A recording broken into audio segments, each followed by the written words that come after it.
Kaleb Robertson! That was the most confusing exchange ever. We didn't know who was going to walk Berto backward. I've lost a lot of things, but a blind man, this would only be the second time. Fun fact, I had a blind friend growing up, and me and him used to joke around all the time. He knew where my locker was, so he would always run into me, or I'd run into him. And then when I was a senior, it was a funny joke for us. We've been doing it for 4 years, and nobody else knew that we had this joke going on. So my brother comes up to me one day, he goes, "Yo dog, is this a picture of you?" I'm like, "Oh, let me see." It's on Facebook, and apparently all the kids in my school were like, "This guy's beating up blind kids." And I was like, "Shit, fuck it, I got a legacy, dog." Anybody in here go to college? Anybody? Anybody at all? Shoulda knew where I was at. My bad. So they say when you go to college, the first thing you gain is a freshman 15. It's the first time in your life that you're not hounded by somebody else. When to eat, what to eat, you get complete and utter freedom. Sadly for me, I was a bitch, so I wasn't a bitch, I was just broke. I was broke and sad. I had no hoes. Broke and no hoes will cause you to lose weight. Little did you know. So I lost all my weight. That was until I got older and I found out what alcohol was. I didn't gain a freshman 15, but I gained an alcoholic 18, if you know what I mean. Fucking hell. I thought it was a beer belly. Turns out tequila does the same shit. Who knew? I like alcohol though. I like alcohol. I've liked alcohol since I've tried it. But I used to smoke weed, right? The devil's lettuce, ganja, gangrene, or whatever you people call it. But I had to stop. I had a bad time, and I remember the day I chose to stop smoking. It was fairly early on. I used to smoke all the time, like every day. I was one of those guys who would like make homemade pipes just so I could smoke whatever bud we had around the house. So one day my mom's like, "I'm gonna go to work real quick. I'll be right back." I can tell we've only got 3 black people in here, so not everybody's gonna get this part of the joke. But when your mom says, "I gotta go to work real quick, I'll be right back," bare minimum 2 hours, right? Mama gotta get that OT, dog. I'm not blaming her. It's a working woman. So she said that, and my homeboy's like, "Yo, I got a blunt. Let's smoke." Right? I'm like, "Hell yeah, let's smoke. I love blunts." Or so I thought. Dog. I don't love blunts. I don't. So I go over to his house. Keep in mind at this time, my homeboy is in and out of schools. You know what I mean? I got a delinquent for a friend. All right. So we're smoking this blunt. And about halfway through this blunt, I realized I don't know if my feet are touching the floor or not. I got no clue, dog. I don't know where I'm at. But it's my fault, right? Because as a smoker, you gotta know where you are on the spectrum and why you're smoking. I was smoking to be rebellious, have a little fun, feel a little giggly. He had real life problems. He had just been expelled from his second school. His parents were always on his ass. He was in a gang. He had a girlfriend and a side piece he was trying to keep separate. I was just a kid trying not to fail, so my mom didn't beat my ass. I wasn't smoking for the same reasons as him. He was hurt. I was exuberant, and that was my first mistake. It was terrible. Because after that, I'm like, yo, I gotta get back home. My mom's probably gonna be back soon. I thought 2 hours had passed by then. It was like 15 minutes. Not okay. Worst part was, my house was a house to stay at growing up, so all my friends would come over. They'd all just come over and hang out. And nobody but me and my delinquent friend smoked at the time. So I come back to my house and I'm high as shit, but I'm freaking out. So in my mind, again, it's been 2 hours. So I'm freaking out, man, I gotta find a way to get less high. I'm way too fucking high right now, guys. And nobody smokes. So everybody's like, bro, chill the fuck out. I don't know what weed does to you, but if it's this, I don't want it. Dog, this looks terrible. So, has anybody in here seen The Drunken Fist? No? Nobody? He has. Remember the scene where Jackie Chan gets like a cut and he sobers the fuck up? That's what I thought would happen with weed. Alright. So I just got a bunch of friends pulling scissors and box cutters out of my hands. That's what... Try to let that shit down. You can't. To this day, my friends are like, don't pass kids the blunt.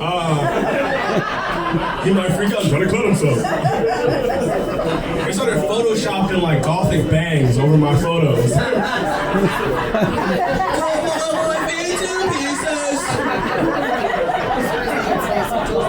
Childhood was rough for me, dog. I don't know. I'm a really smart dumbass, is what I like to qualify myself as.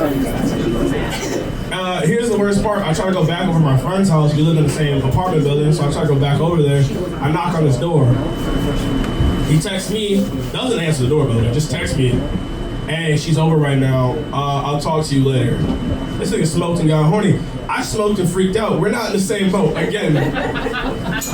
So after freaking out, I'm like, what's the one thing that will help me? Let's Google, right? Let's Google something. All Google said was, I don't know, dog, drink some milk, I guess. That might help. My friend said it helped out. Didn't help me out at all. I didn't even have milk in the house. We didn't drink milk as a family. All I had was watered down apple juice. So my friend finally gets back to me after I texted him, bro, I'm freaking out, I don't know what to do. He's like, take a cold shower, maybe a nap, chill out. Right? So I take a cold shower, sitting there for what feels like another 2 hours, again, only 10 minutes. And after that, I'm like, all right, I think I'm okay. I'm clearly still high as shit. Then my mom finally comes home, right? My mom comes home. And my entire life, I was like, she never once noticed I was high. I was a fucking G. Looking back on it, she knew I was high as shit. She was just stressed out, dog. She walks in, right? All of my friends are in my living room. I'm standing in the middle of my kitchen, staring at the wall, just like, this is what normal kids do. And mom walks in, and I turn to the door and I go, hi, Ma.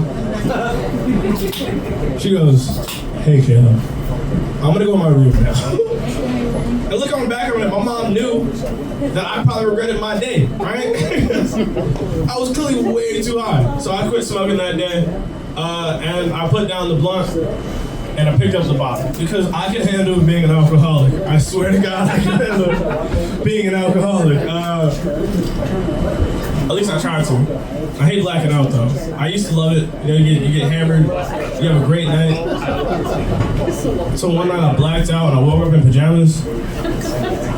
I sent individual texts to all my friends like, which one of you motherfuckers changed me? Cause that's not cool, bro. My dick was soft. At least let me get hard next time. Nobody likes having their dick seen on soft. Getting your dick seen on soft is like getting looked at without a haircut. You're like, yo, I'm here, but like not at my best, dog. I'm struggling right now. I thought about turning to hard drugs, becoming a drug addict, but I couldn't because I got commitment issues. And with my luck, I ended up switching between the drugs because I can't pick just one. I need to see all the options that are out there. Like I would do you for the rest of my life, but I just don't know if I'm ready to just settle down with one drug yet. And I'd hate going from coke to heroin, and I'm like, I'm strung out. Like, what's wrong with bro? He's like, he's weighing his options right now. He doesn't know what he's gonna settle down with. And which is crazy because I inherited it. Like, you know what I'm saying, it's passed down to lineage. Commitment issues I mean. Definitely had commitment issues. My parents got married when I was 3 years old. And they got divorced when I was 3 years old. I don't know what my dad was on. I love him though. He's a great guy. But can I be honest and deep and emotional for a second? Fuck my dad, guys. Fuck my, and like not for the conventional reason. It's fuck my dad because my dad got his life together after I graduated. My dad, when I was 12 years old, he had 2 more daughters. And like growing up with him, I was like super poor. Every day I'm eating ramen, fucking $5 pizzas from Little Caesars. Like every day was like a struggle, right? My sisters live in a nicer house. They have all the fun toys I wanted as a kid. My little sister had fart spray. I just had to fart and throw it at people. Like a fucking Neanderthal. It was crazy. But when I talked to him about it, he was like, "Oh no, I got a better job now. I get paid more." You know, and also I would have had this money if I wasn't paying child support. I was like, as a child you were supporting, I never saw the money on either side. When I was living with you or when I was living with mom. It was fun for me growing up. I gotta say though, all jokes aside, growing up was really fun for me. Anybody in here got like immature parents? Like your mom or your dad's just like super fucking immature? Or maybe you are an immature parent. I know we got some parents in here. My mom is super immature, dog. Always has been, always will be. We used to do this game where we take farts and we throw them in each other's faces and we laugh. Ha ha! And my mom would do it until one day she slipped and threw the fart in her own face. That game was from that day forward banned in our house. Anybody who was playing it just got punched out of like pure frustration on her part. Another thing my mom used to do, she used to join in all of our prank wars. But there was one unspoken rule, you just can't prank her back. I always hated it though because I always catch the worst of it. My mom did what I like to call soft waterboarding. Soft waterboarding, for those of you who don't know what a soft waterboarding is, it's where you take a soaking wet face and or dry towel, you chuck it at the face of a sleeping 10-year-old. If you ever had this happen, you just wake up drowning. You know what they say about black people? I was terrified. I was absolutely terrified. She also did this thing once where when I was at school, or some period during the day when I was there, she poured salt all over my bed, but not on top, like under the sheets where I couldn't see it. So I went to bed that night. I changed my pajamas. I'm like, yo, I'm gonna go to sleep. I got school in the morning. I lay down. I've never been so happy not to be a slug in my fucking life. It was horrible. It was like post-beach. But again, I'm a smart dumbass, so I just got up, I took a shower, rinsed myself off, grabbed my other pajamas, and hopped right back in bed. Never changed my sheets. Never did that. So needless to say, the water bill was high that month. That was like the 3rd time I'd done it. My mom's always been a great mother though, despite how many jokes I make about her. She's a really inviting person. All of my friends, she would let them come over whenever they wanted to. But she had this funny little rule. After the 3rd time you come over to my house, you're no longer a guest, you're family. My friends used to come over every day. My friends didn't realize that didn't just mean that like now you gotta pick up after yourself. It meant that like now you're one of her kids. My mom walks in the room one day, because we had all our mattresses in the living room, so we could stay up all night, eat chips, play video games. She just walks in and does one of these. Berto, I know you don't watch WWE, but I did The Rock's sorry move. His signature move, the people's elbow. Thank you. I was smart enough and all my other friends friends and brothers were smart enough to scatter like roaches when the lights come on. My one friend, his final words were, "What? Where y'all go?" And then my mom just like fucking dropped on him, dog. And the funniest part was we were all laughing, including her. He turned around with rage in his eyes. Like, I don't give a fuck which one of y'all did it. I'm finna stick y'all in y'all mouth. Then turned around and saw my mom laughing. And he could have swung, but he knew in his heart he couldn't win that fight. He knew it. My mom's a scary lady. Always has been, always will be. My uncle is a 2 times Golden Gloves winner. And he used to tell me horror stories. He'd be like, yo man, I would never fight your mom growing up. You know what I'm saying? Because she was just that dangerous. She was that lethal. I was like, holy shit. And I always hear like stories from her mom before she had kids. My aunts would be like, she could always outdrink everybody, or she could outsmoke anyone. And they were like, you'll never know your true parent. Like, you'll never truly get to know your parents. And I was like, that's crazy. I don't fucking want to, dog. I don't want to know what my mom is really like. I know what I do to single mothers, and that's horrendous, dog. I don't even want to get an inkling of what my mom was like. I do love single moms, though. They got a special place in my heart, a special respect for me. I'm always looking to support them. Not financially, but it comes with baggage, but like, in every other way, man. Like, I'll talk to you, I'll serve you drinks. I'm a bartender. Being a bartender is super fun. You hear a lot of fun stories, meet a lot of fun people. But being a male bartender is unique because I'm hot, and that wasn't a joke. I don't like the fact that y'all laughed.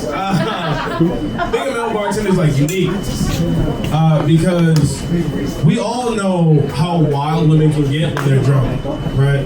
I'm sure everybody in here can, not you. You're not in this story. Trust me, I got you. We all know when they're coming in for a birthday or like a bachelorette party, they'll be like, woo! And then just like cause havoc at the bar. They're just leaning on you like, you want a shot? I think you got a nice face, as they rub their finger across your face. All the things that are horrible in life. The person who gets it worse is their bartender. I used to dress up real sexy to bartend because it got me more tips. I also used to work out back then. So I'd have the button up, button down with like a gold chain, just enough so like flexed on my pecs. And I was like, hell yeah, I look good as fuck. But I'd become super conservative the second like I heard, woo! I got scared. Here's the moment where I knew I should start changing my way of life. It was a birthday party, right? And it was a bunch of older women, the most dangerous kind, between 30 and 45, right? No, I'm watching your 7. And one lady goes, can I tuck my tip in your shirt? Now this is a standard maneuver for me. I'm a slut. So yes, of course. So I lean over and I give her just enough collar room so she can tuck the money in there. And as she leans over the bar to tuck the money in my shirt, she sinks her hand all the way down and tries to touch my penis. I did the gayest shit I've ever done in my life. I just like dropped down to the floor. And I was like, no ma'am, you cannot. And then I had to play it off like it was something sexy. I'm like, no, I'm at work. I can't do that. In real life, I think I shit a little bit when her fingers touched the inner rim of my underwear. And then I had to turn around and make her a drink. I was crying. I gave her 2 shots of tears and tequila. You poor thing. I wish I had a better note to end this song. Just watch out for drunk women, I guess. My name is Kaleb, and that's my time.